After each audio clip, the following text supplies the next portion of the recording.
Hi, I'm Marty Nemko. This essay is called Why We're Sadder.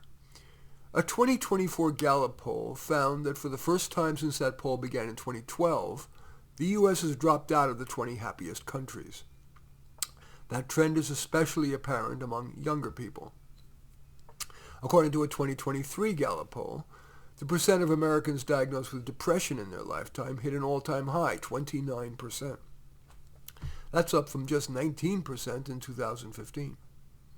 The Center for Disease Control found that 57% of teen girls persistently felt sad or hopeless, up from just 29% in 2011. The U.S. suicide rate since 2000 is up 30%, with men, disproportionately white men, the largest group. 77% of all suicides are men. The study also reports an increase in younger suicides, for example, in college students. Implications? The sadness epidemic is no doubt caused by many factors. That makes it subject to politically motivated explanations. For example, some blame poverty, racism, and corporations making opioids more widely available. Other factors are less often discussed, which I will do here. Unfulfilled expectations. Growing up, most people aspired to a good career, a good relationship, and a home. Alas, unless you're a star, you're unlikely to consistently earn a solid middle-class income and thus be able to afford a home amid the dizzying cost of a home. Even a car has become tough to afford. Atop the inflation and green requirement increase in the cost of a car, the costs after taking ownership have skyrocketed. Gas prices, and fees for car registration, parking meters, and traffic tickets. Because of the cost and environmentalist pressures to not build lanes to accommodate the population increase, we get less pleasure from driving, that oasis from life's maelstrom. We're forced to ever more sit in frustrating traffic or take mass transit, which too often is noisy, even dangerous, and often doesn't take us close enough to our destination. Schools' mixed ability classes and most colleges' near open admission policies make it difficult for teachers to prepare students for a solid career. American student scores continue to decline compared with students from other countries. Despite spending near the top in the world per capita on education, $15,633 per child, 38% higher than the average OECD nation, U.S. students rank number 18 below Poland. If you're successful, progressive taxation makes it difficult to achieve the rewards of your ability and hard work. According to the Tax Foundation in 2024, the top 1% of earners pay 46% of the income tax. The top 10% of earners, 77% of the income taxes. Relationships have become more fraught than ever. Women's expectations of men have jumped, and men have grown dubious of women, perhaps because, in part, of media portrayals of men as oafs or sleazes being shown the way by superior females. Many men have heard that when women get together, many of them agree that men suck.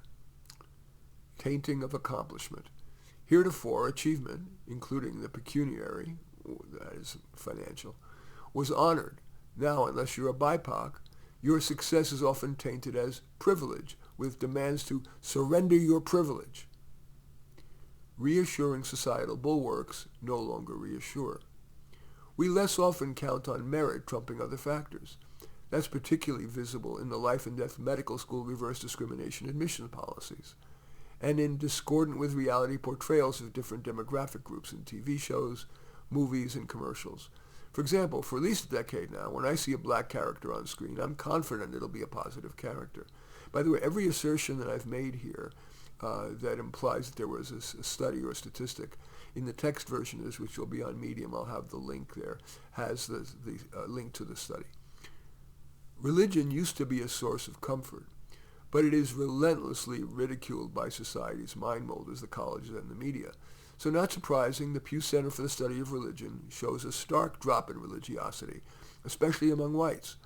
Now the percentage that check the no religion box has doubled from 2000 to 28% now. Patriotism used to be acceptable. It was okay to be proud to be an American.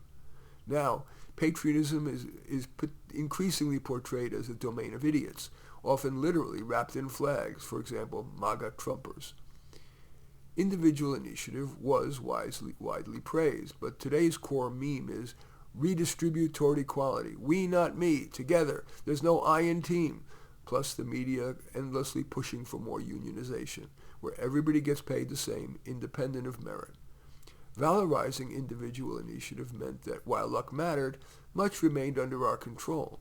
But today's victimization culture encourages people to blame lack of success on factors external to them: capitalism, racism, sexism, elitism, and so on. That can make people feel less hopeful that they can improve their lives. Clothing used to be a source of pleasure. Now, at least maybe here in the Bay Area where I live, you're viewed as unserious unless you wear muted colors. For example, what I call Soviet gray or protest black. Walk around in sunshine yellow and you'll get quiet pursed lips. We used to trust the media, for example, from the Cronkite Edward R. Murrow era, to present the full range of responsibly held views. Now, a 2024 Gallup poll finds trust in the media at an all-time low, ranking alongside lawyers, salespeople, and politicians. I was, for example, dispirited to see the amount of lying both by Trump and Biden in the recent debate. Inflation. This has made even modest sources of happiness harder to get. For example, today, even modest restaurants charge $20 plus for an a la carte entree, $12 plus for a glass of wine, and $10 for a piece of pie for dessert. Today, few eyebrows are raised at a $100 check for dinner for two. Sensitivities. Not long ago, asking a question like, "Where are you from?" was unobjectionable. Now, according to university and activist-derived norms, that's a microaggression. Bolder questions such as, why have Asians, who are visibly as different from whites as are blacks, achieved so much?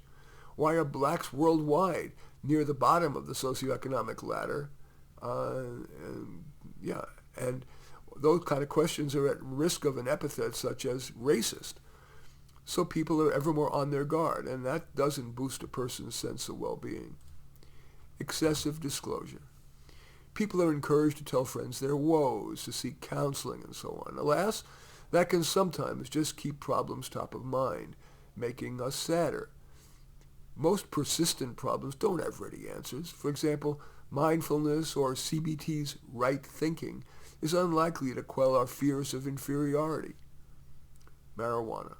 The legalization of weed makes it easier for people to drown their sorrows and, according to WebMD, can worsen depression and decrease motivation. And that's atop the under-discussed myriad health risks from cardiac to cancer. What might improve America's gross national happiness? In a word, balance.